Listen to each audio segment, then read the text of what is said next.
right, very good morning to you once again, ladies and gentlemen. Please take a seat. We've got 4 minutes to go before it's afternoon. And incredible conversations that we've been seeing this morning. I hope you're still very energized with all the things that we're learning today and dissecting, frankly. Our topic for this panel is talking about nation states and how we can work together in order to deliver minerals and secure supply chains. And again, the key here is to work together. What is that recipe for success? I'd like to welcome Her Excellency Sarah Jones, Minister for Industry, United Kingdom, His Excellency Nik Nazmi Nik Ahmad, Minister of Natural Resources and Environmental Sustainability, Malaysia, His Excellency Musaddiq Malik, Minister of Energy and Petroleum, Pakistan, as well as Veli Raidman, Minister of Economic Affairs, Finland, and a big welcome to His Excellency Kanat Sharalpayev, Minister of Industry and Construction, Kazakhstan. A fantastic, diversified panel from different jurisdictions. A round of applause, please. Thank you. Checking you've still got your energy going, because this is important. We're talking about collaboration. Minister, I want to talk about what the UK is going to be doing going forward. You know, this is a theme that's come up a bit. We don't know whether we're going to see a very big confrontation between the United States and China, and what that means. A trade war is ultimately going to mean issues on critical minerals, because China does have leverage. In a changing environment where we're seeing decoupling, how are you positioning yourselves? Yeah.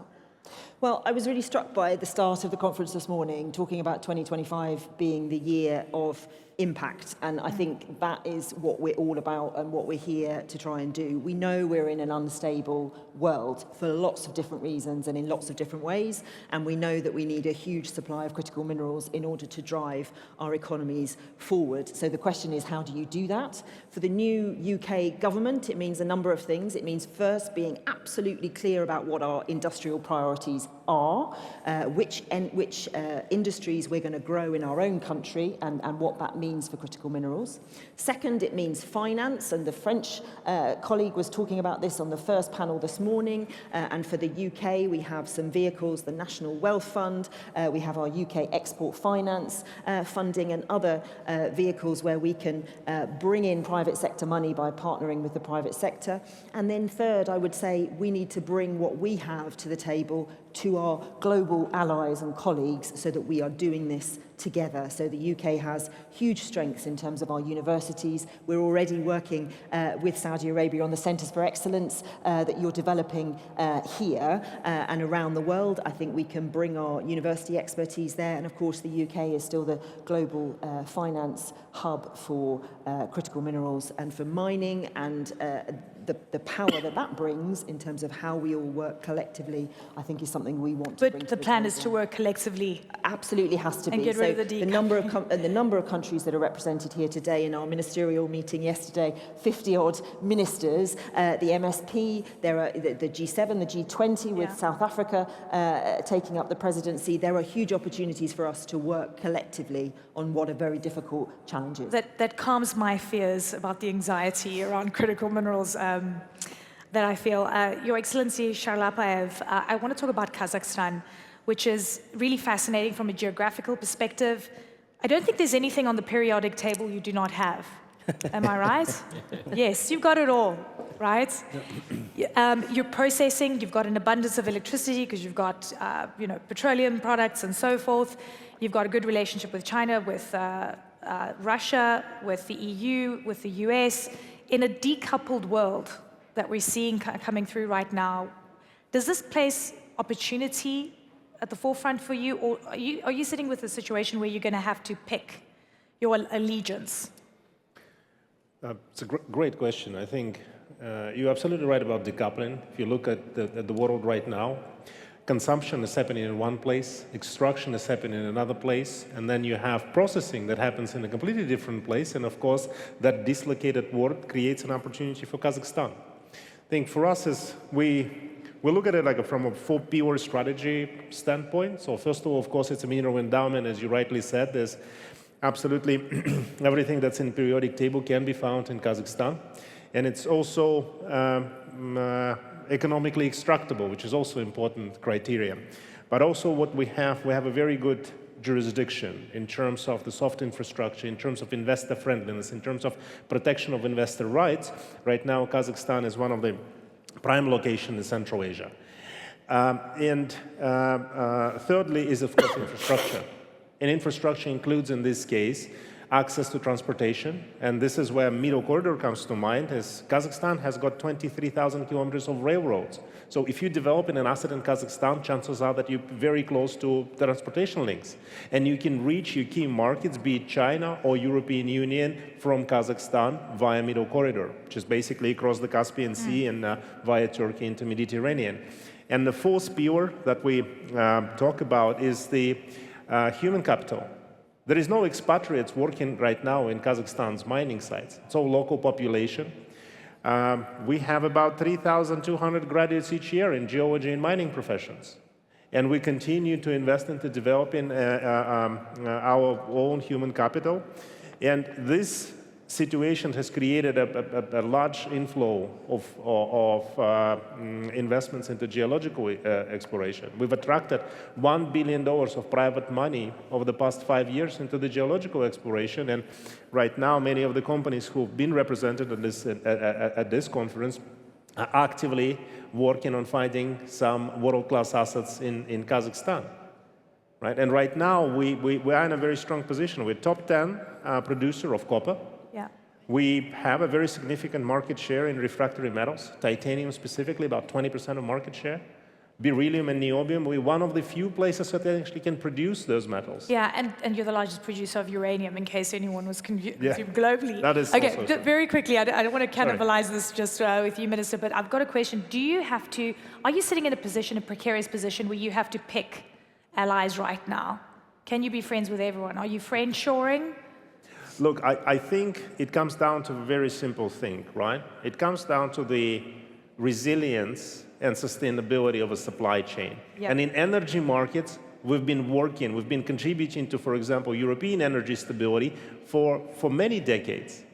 The same in the uranium markets, we've been very active and very supportive in terms of the global uranium supplies. And the same when it comes to critical materials. I think this trade's not going to disappear anywhere. We will be reliable and we will be sustainable. And right now, of course, we have various companies pursuing investment projects in Kazakhstan. They can be European. EU is our largest trading partner, for example. And they could be also coming from China or from Russia. Fantastic. Okay, Minister Heydman, great to have you with us.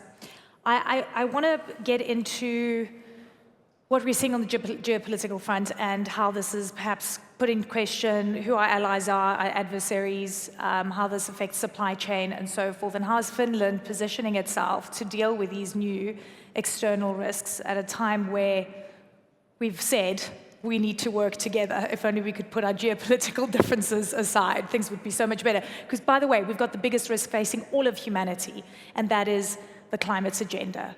And if we don't work together on this, we're going to be in major trouble. Yes, you've got it absolutely right. When it comes to this geopolitical dimension, it's very well recognized in Finland and in several other countries. Finland is, of course, a member of European Union, member of NATO, and so on. So Finland's position in the world is quite clear. But of course, this is also a question of global challenges, such as climate change. There will be no clean transition without electrification of our societies, and electrification requires also critical raw materials. And that's why actually, alongside the geopolitical dimensions, we must be aware that actually this is even a challenge for the whole humankind.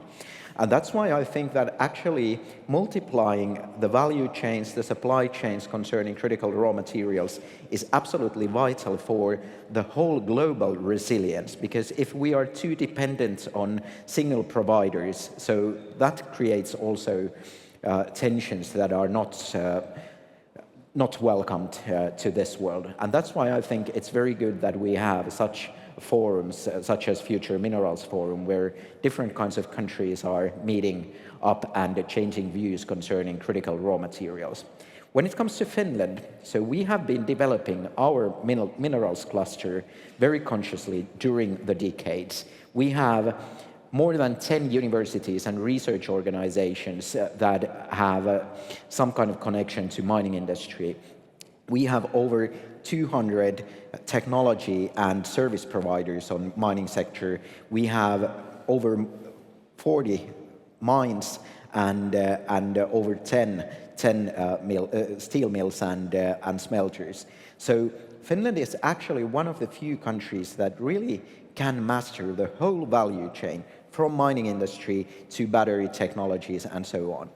And what is very characterized in Finnish system is that we have so clear focus on sustainability issues, energy efficiency, circular economy. And we're constantly looking for different kinds of partnerships with different countries. And I actually do believe that those services and products that Finnish companies have to offer are actually such services and products that other countries also need. But you've got enough supply of critical minerals right now. You've got enough supply. Well, not enough because the need is growing. Yeah. But Finnish technologies are the ones that are needed also in other countries. And I'm very happy to have a big Finnish business delegation with me here in the Future Minerals Forum to offer their services. Minister Malik, great to have you with us. Thank you. Really good. Again, also very fantastically placed from a geographical perspective, Pakistan. I want to talk about something, frankly, we've been covering for quite some time, is this new change of, the global world order, where you see the global south gaining strength, having more agency, working closer together. And it's quite fascinating to see China's role in all of this. You've got the China-Pakistan Economic Corridor, how that plays into you securing your supply chains and how you're working on this to create collaboration, whether you feel there is actually a decoupling, and it's pretty evident. Well, from my point of view, there are two big things happening right now. First is this big electrification revolution, which would include not just transition of energy, but also energy storage. And because of these two things, I think critical materials and strategic materials and minerals are going to become very important. But equally important from my perspective geopolitically is kind of the failure of globalization. And we are very clearly beginning to see trade wars. If you just look at the past 3-4 years and you look at how the tariffs are building up and how tariffs are being used in various parts of the bloc, parts of the world, you very clearly see that the trade wars have already begun. And in these trade wars, one of the things that has already come into play is the green hurdle. And I mentioned this yesterday as well, that if the trade wars are going to continue, and I think in the wake of failure of globalization, these trade wars are inevitable. In the face of this inevitability, one of the things that has been used and can be used is the green barrier. And by green barrier, I mean CBAM, I mean the new green policies which are going to require the developing worlds, which is where most of these minerals and metals are, to go green. But when you look at the financing of going green, you find that 75% of the financing, green financing, is primarily taken up by the United States, China, and a couple of European countries. And all of the countries, the strategic countries that we've been talking about in this convention, they don't have any green financing. So if you're going to go to Africa, if you're going to go to Central Asia, if you're going to South Asia, green financing is not available. So if green financing is not available, the green financing can be used as a hurdle that these countries would not be able to cross. And therefore, when they're unable to cross this hurdle, they would naturally gravitate towards blocks, which would further polarize the world. So from my perspective, the most critical factor is geopolitical. And in that financing, particularly green financing, particularly in the wake of zero carbon kind of mining and the new generation of instruments and the new generation of technologies that are going to be essential, financing for that is going to be mission critical. I don't see that financing coming forth. I don't see it either. I mean, the argument is there aren't enough bankable projects in emerging markets, or they're not de-risked enough, and that's the big worry. But I think you've really pinpointed the major risk that we're seeing that is actually unfolding right now. So when we talk about securing supply chains, and when we're talking about securing critical minerals, do you see this being occurring in a two-tier world, essentially? I mean, frankly, if I were to be blunt, yes. And I see, therefore, I clearly see you see, there are countries that have assets. There are countries where the value is going to be created. And then there are countries where the value is going to be captured. And if you really want collaboration, because that's the theme of this panel, how the world is going to come together, then some sensible and fair kind of mechanism of making sure that people or countries that have the assets also participate in value creation and value capture would be essential. Yeah. And if the world becomes very blockish, which I suspect it would, then these countries may begin to have some leverage in terms of attracting the kind of investments which would allow them to creep up the value chains more towards value addition. I'll come to you, Minister, in just a bit, but I want to get Minister Ahmed to jump in here. Malaysia has got incredible rare earths. You've got other critical minerals. How are you positioning yourself? Yeah. Do you see collaboration occurring, or the opposite? Well, it is a challenge because for Malaysia, our two biggest trading partners is the United States and China. We can't run away from that reality, and we try to be, I think the term said, to be friends with everyone, to be able to trade with everyone, in the bigger interest that knowing we have all these ambitious net zero goals, and we're not going to achieve it without cooperating across the different blocks. And I think Malaysia is a case in point, because we have a pilot rare earth mining project in the north of the peninsula, which is our technology partner is China. But at the same time, we are also home to Lynas, which is an Australian rare earth processing plant, which is the largest rare earth processing plant outside China. We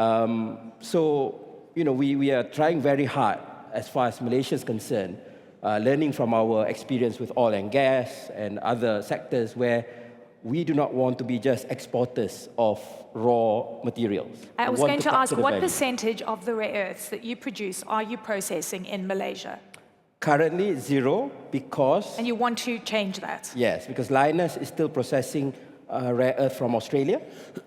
We are working on that to get the minerals from Malaysia for Lynas. And rare earth that is mined with a Chinese partner has to go back to China for processing at this point of time. So we are not processing yet in Malaysia any rare earth. Is it economically viable for you to do so? We believe it is, but it will take time for us to build that. Minister just mentioned something really interesting, because I've seen so many people talking about this, where to secure supply chain, you in a way have to bring processing to your market. So whether it's the United States, I've seen Europeans talking about this, I've seen analysts and researchers talking about this, because this is what China did, right? China doesn't have necessarily an abundance of all the critical minerals, but it definitely has abundance of the processing that it's doing. Specifically, I think in rare earths, is it 80% or so? What is the UK stance on this? Do you want to bring processing in the UK?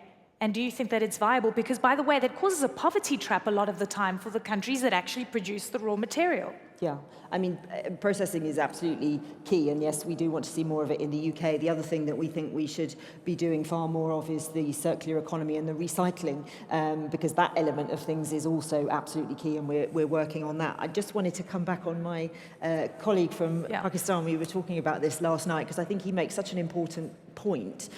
What we have to remember with net zero and the transition is the problem we're trying to solve. And the problem we're trying to solve is, how do we tackle climate change? And of course, a lot of the countries that have less agency in this critical mineral space at the moment are also the countries that are suffering the most from climate change. So if the rules that we introduce, if green financing becomes a barrier, it's not doing its job. The job is that we should be working together on what those, whether it's standards, whether it's green finance, whether it's green taxonomy, these vehicles have a purpose, and we have to remember what that purpose is, or it's not going to work. So I think it's really key he makes such an important point that this needs to be about taking everybody on this journey with us. If we sit in one space and design something that looks good from our vantage point, it's not going to work. Yeah, Minister, and to be honest, I've been covering this for so many years that Africa is so left behind, and the question is it allowed to industrialize? And it goes, by the way, for all emerging markets. I've got some pertinent questions. We've got about 10 minutes left. And for me, when I look at this picture from a macro perspective, I say we're talking about collaborating on critical minerals and supply chains. Can we really do that when we've got so much conflict that is bubbling constantly and going on? Russia being, by the way, really important on so many critical minerals, sending a lot of what it's producing now to China to be processed, strengthening China's leverage. I mean, there's so much that's going on, even on the African continent from an insecurity perspective. How do we put the geopolitics and the politics and the fighting aside and really just focusing on this for the survival of humanity? Who wants to tackle that one? How do we secure the survival of humanity is quite a big question for it is, because we've got to decarbonize. I mean, there's loads of things we need to do. First, we all have countries that have brilliant companies that are already doing this stuff and are working together, and we need to, as governments, help enable them to do what they do best. Yeah. And we need to improve our sustainability, we need to improve the standards, we need to make sure we're taking people with us as we're doing this. But government has a role enabling what is already happening to work better. But of course, you know, I am completely hopeful, and organisations and gatherings such as this show that there is huge advantage to coming together and talking. Just from us having a relationship, meeting, having conversations, that moves us forward. So we have to always be positive. We all have the same goals here as well. The technology that we can unleash, AI, the new clean energies of the future, the new technologies that will make our life easier and better, rely on critical minerals. So we all have the same goal. Minister Redman had his hand up, and then we'll go to Cheryl. Thank you very much. The harsh reality is that, unfortunately, we cannot put the geopolitics aside, because it's the reality we, unfortunately, are living in. But on the other hand, it's very important that, also from the geopolitical perspective, that we have enough critical raw material producers everywhere on the globe, because it's also de-risking those dependencies that can be so harmful for the global peace. And when it comes to acceptance of the mining industry, it's very important that the local people are also in favor of this mining industry. And that's where also the responsibility issues, the sustainability issues, comes to play a great role. And that's why it's very important that such companies that have something to offer on that front are also active, and that we are creating different kinds of partnerships. I think in the long run it will also affect in a positive way, so that those tensions we at the moment are having in the world will get a little bit smaller. Yeah, and sanctions don't help in a lot of these countries, right? Because it impacts the supply, even though there's a reason for them. Minister Shalabayev, do you want to jump in? I think we need to start probably be a little bit more practical about all those things. And we have good platforms and international frameworks already. Future Minerals Forum is one of them. We have a very good platform in form of Mineral Security Partnership that provides us an international framework for cooperation. I think what we need to do also, we need to start focusing on a more technology transfer. Right, and that transfer needs to start happening faster. If we are serious about diversifying our sources of critical materials, so the faster we distribute the technology, the more diversified supply chain will be. I think, and the last and not least, I think it's probably more important one, and it's been raised at the ministerial roundtable yesterday.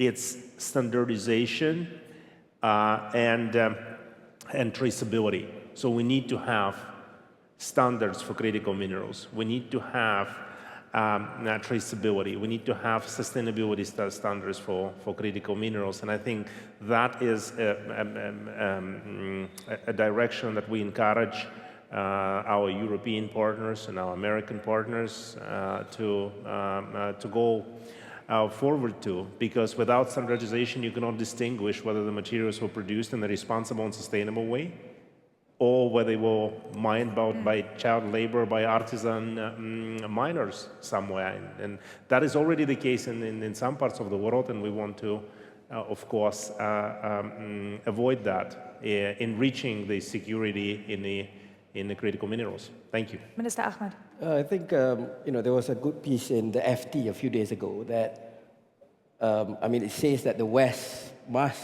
find ways to collaborate with China in terms of the net zero goals, not dismissing the concerns that the West have. So I think that is an important point, because in this sense, China has, they are ahead in many, many ways.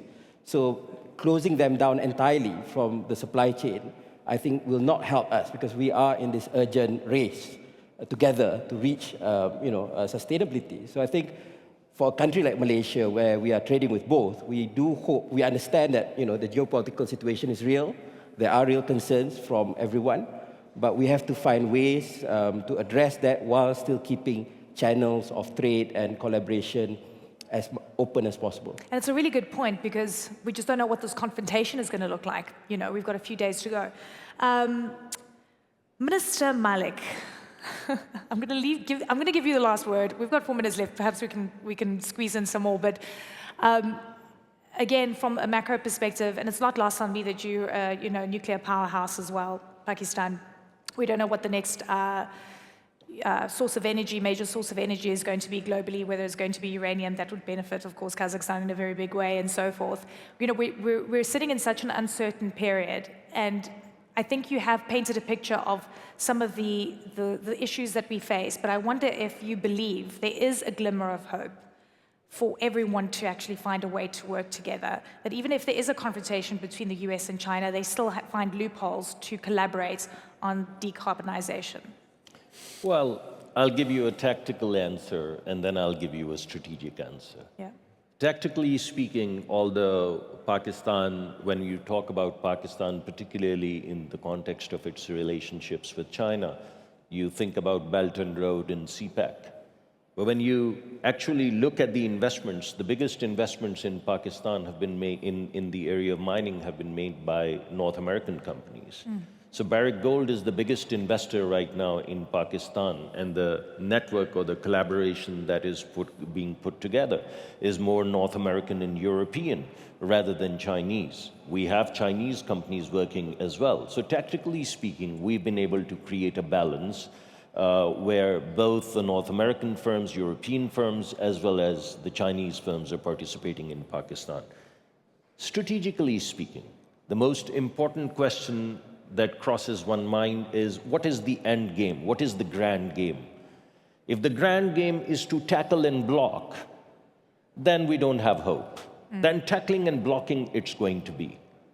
But if the grand game is more about decreasing the cost of factor inputs and the cost of inputs that go into industrialization and rapid development, then the game is going to be that of collaboration and co-option rather than just competition and blocking and tackling. What are you seeing right now? Where do you think we're?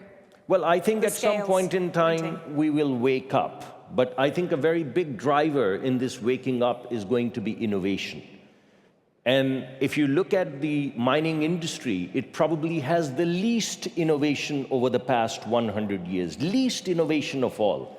Even the big steel mills have become these micro steel mills, which are very efficient and low energy. But when we are thinking about mining, we're still thinking about using enormous quantums of water and enormous energy.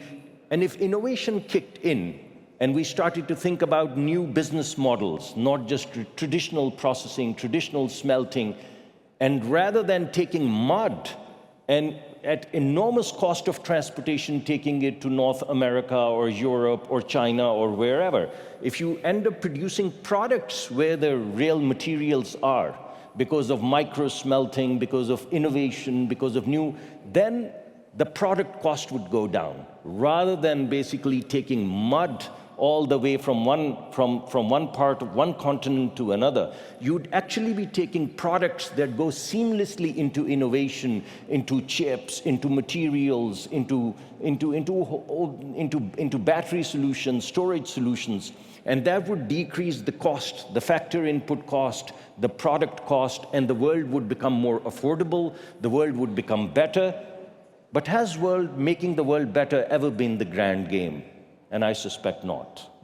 I see no evidence of that. You break my heart when you say that. I was hoping Well, that I'm there's a sorry grand to break your plan heart, to but make the I'm world also better. Private I've sector, been do you want to make brought the in world by my better? host to speak the truth. Hands up. Do you want to make the world better? Hands up. Yes? Well, we've got a whole room of people that want to make the world better. Government officials, do you want to make the world better? Yeah. There we go. I think we might be onto something. Well, I hope I lose. Thank you so much for a brilliant discussion. Thank you so much for your insights, and I truly wish you all the best. Not only the future of minerals, but also the future of our children. It's in our hands right now. So thank you, ladies and gentlemen. Round of applause. Thank you for joining us.